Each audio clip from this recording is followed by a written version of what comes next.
Hai semuanya, selamat datang di channel Since Wealth Paradise.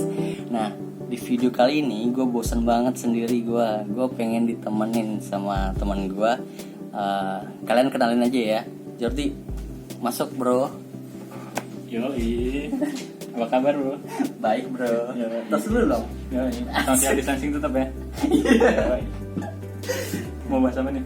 Ya bahas yang gampang-gampang aja lah. Bahas IHSG lah ya. Mau bahas market? Iya, bahas market lah kita. Emang channel ini isinya mau curhat apa lagi? Oh iya. Ya kalau kita ngomongin tentang market, kan kemarin pas pandemi, kalau 2020 ya? 2020 ya. bulan-bulan ini nih, kalau gue hitung IHSG itu turun sekitar 37% dari sebelum pandemi, dari 6.300 ke sekitar 3.900-an. Iya, dalam banget. Iya, parah banget sih. 2 bulan ya, cuma 2 bulan aja. 2 bulan ya? doang Iya, gitu. 2 bulan Dan abis itu nggak lama sih itu langsung balik tek gitu. Ngikutin market US pada saat itu kan. Maksudnya kayak market US naik, kita juga ikutan naik juga. Gue juga nggak tahu kan kenapa, pada bingung juga. Pada ada yang bilang gue telat masuk nih gitu, kayak ada yang bilang kayak gitu kan. Sampai ke 6.500 di 21 Januari 2020 kemarin gitu.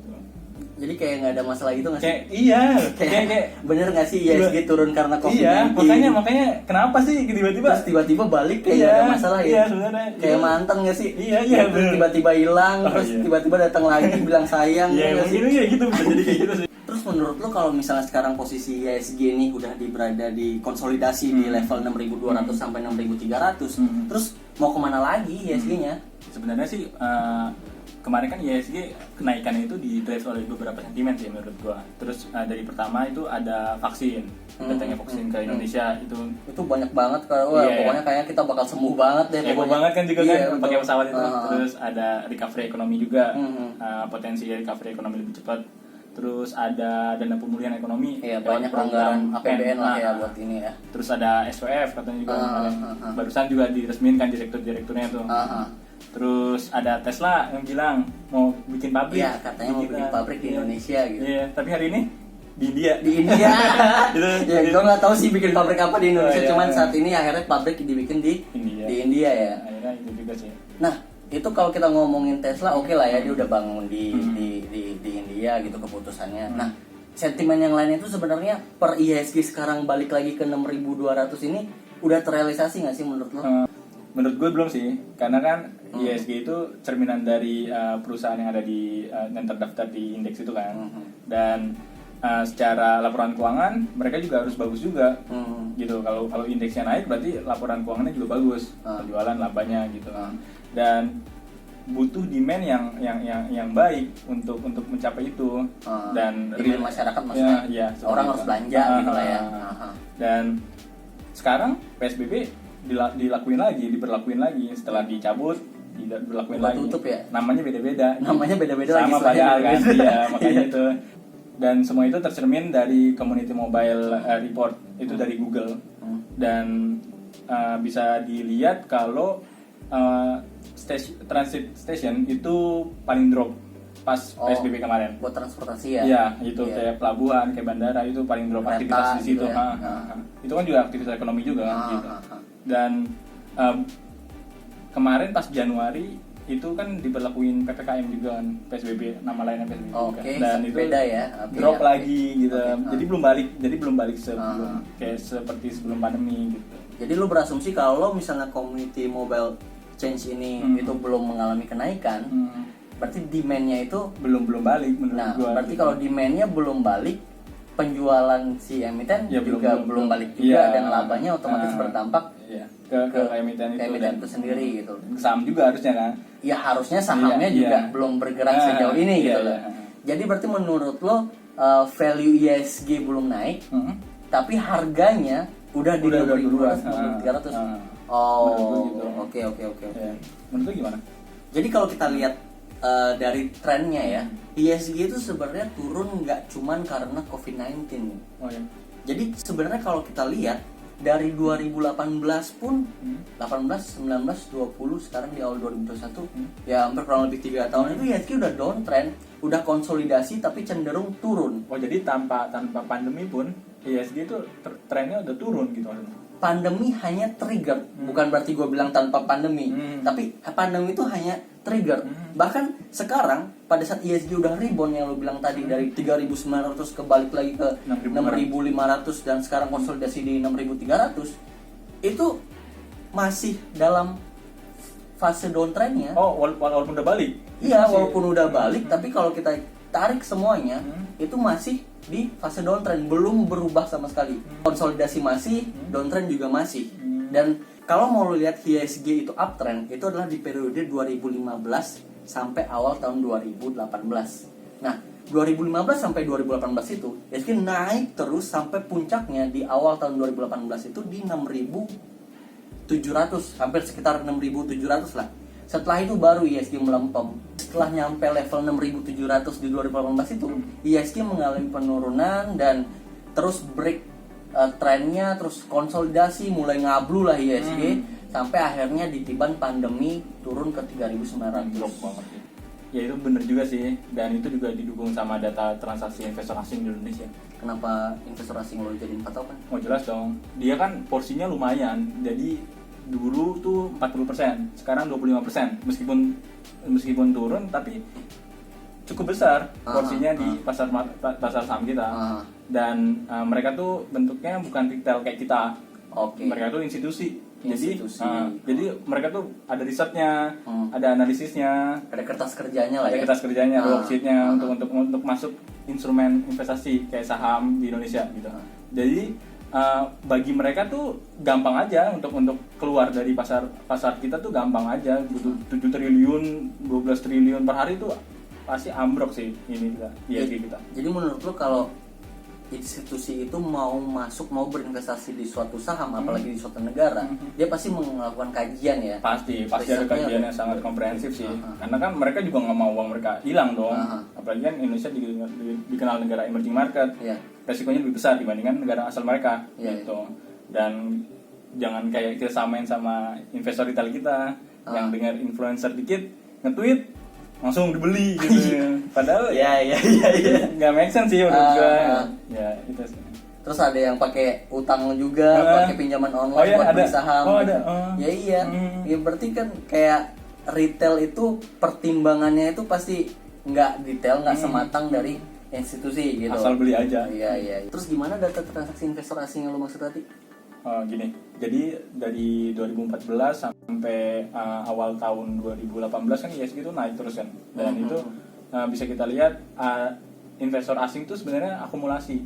Dia jadi 2 sampai 53 triliun. Udah masuk 53 triliun. Tapi kan di yang awal 2018 itu sampai puncaknya. Nah sebelum puncak itu investasi udah kabur duluan di 5.800-an.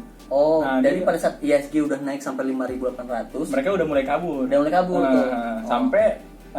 Sampai 111 triliun total akumulasi jual mereka. Dan sejak saat itu ISG sebenarnya udah nggak pakai asing lagi, sebenarnya kayak udah ditinggal asing sebenarnya. Ditinggal tanpa kepastian. Iya. Bisa dibilang kayak gitu sih. Makanya jadi kayak udah ya, makanya dia secara tren yang lu bilang tadi downtrend kan. Sampai yang tadi 2020 itu 2020 awal itu juga masih downtrend kan. Dan kalau ada yang bilang investor asing udah balik lagi ke kita, menurut gue sih ya belum ada. Mereka tuh belum balik belum balik sepenuhnya. Bahkan sebelum pandemi itu belum balik. Iya, mereka tuh hanya balik ya dikit-dikit lah, hasilnya kabur lagi kayak gitu, trennya tuh kayak gitu. Jadi bisa dibilang kalau investor asing benar-benar masuk dan optimis ISG akan bullish, tapi kalau investor asing itu udah kabur, ISG bisa dibilang nggak kemana-mana gitu. Iya, berarti hanya ditopang sama domestik aja sebenarnya, nggak ada asingnya gitu. Sebenarnya kan kekuatannya lebih kuat asing kan, dana mereka lebih banyak dibanding dari kita sebenarnya. Oke. Ya make sense sih yang lo bilang. Kalau misalnya lo bilang investor asing itu melakukan banyak perhitungan, melakukan analisis, menulis kertas kerja sebelum investasi, kayaknya gue tahu deh kenapa investor asing itu cabut dari tahun 2018 di ISG. Kenapa tuh?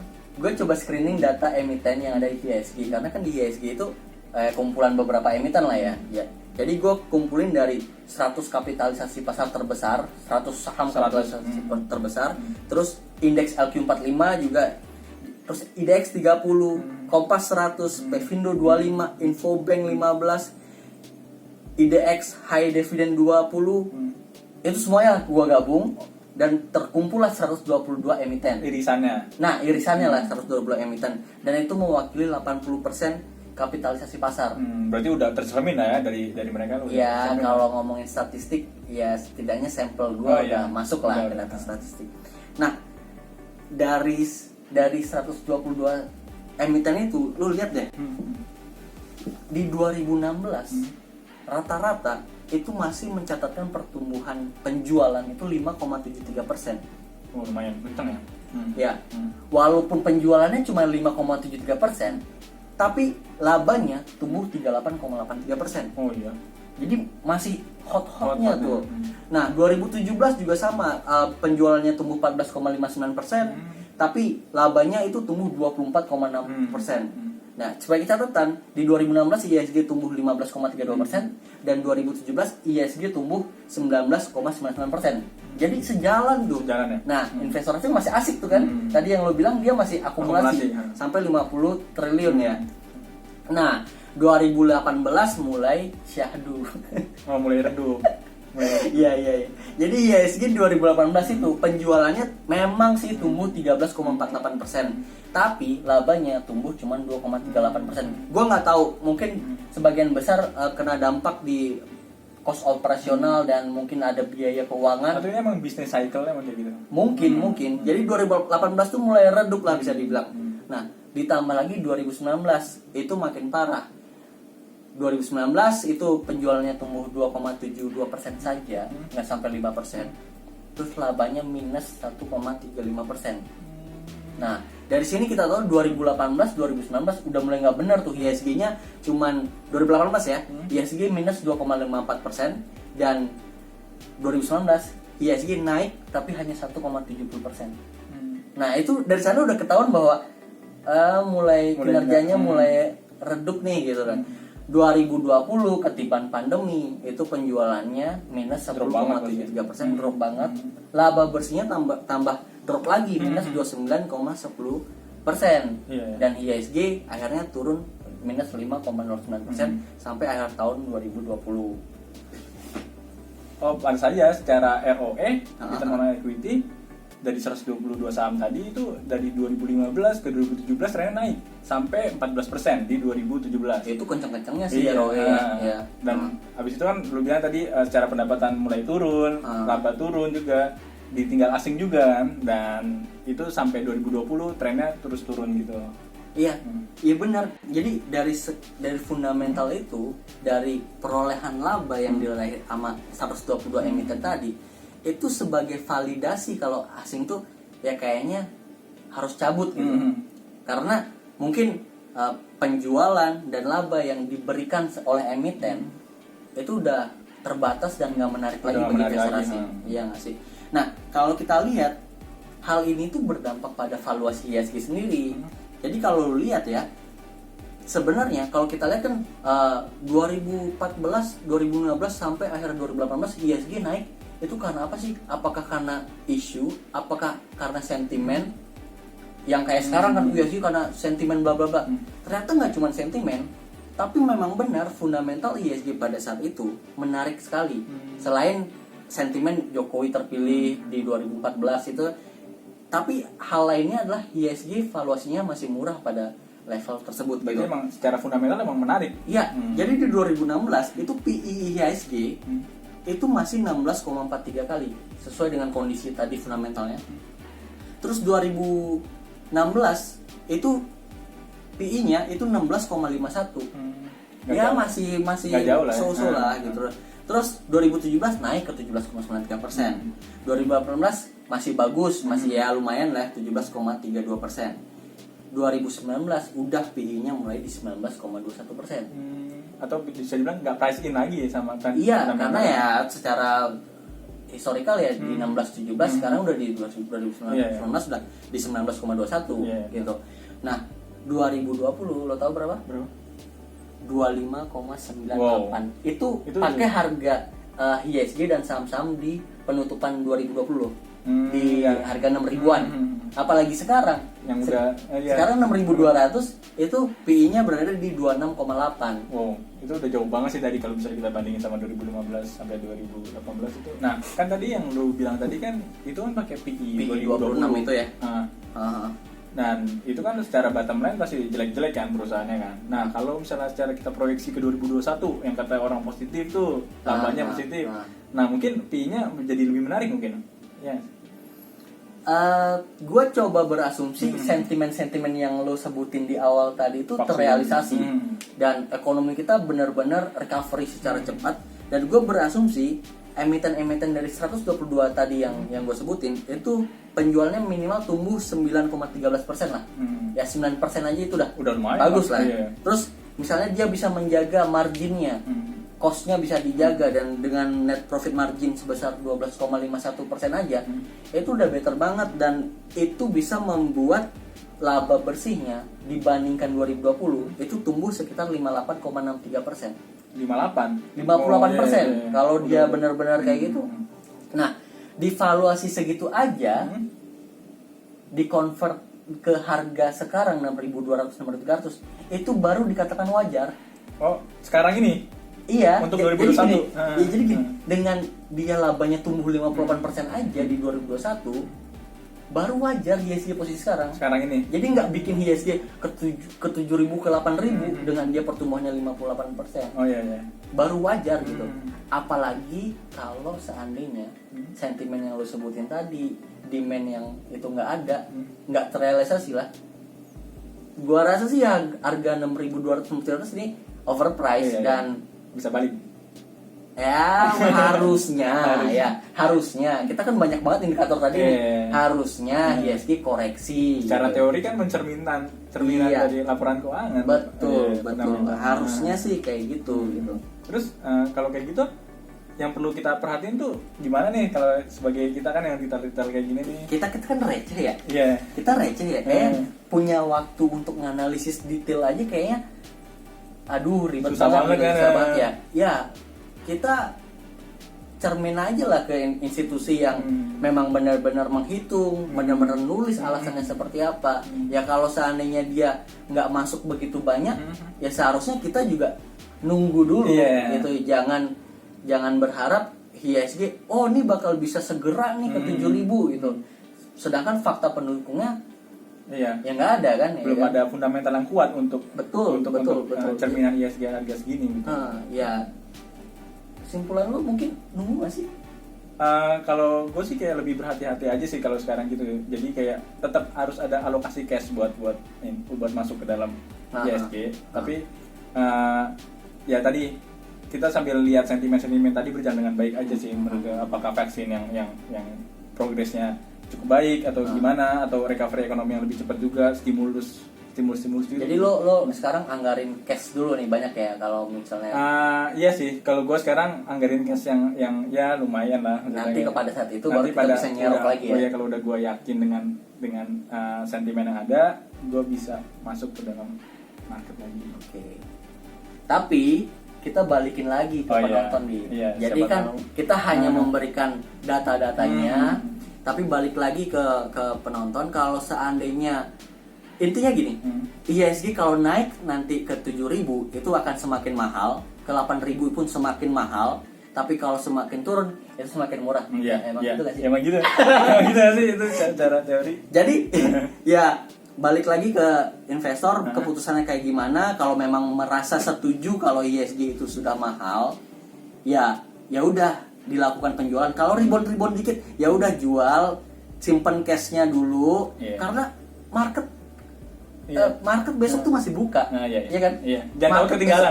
Jangan buru-buru, jangan takut ketinggalan.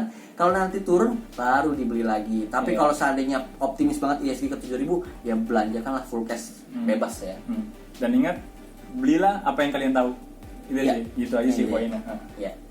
Oke, gitu aja kali ya. Iya.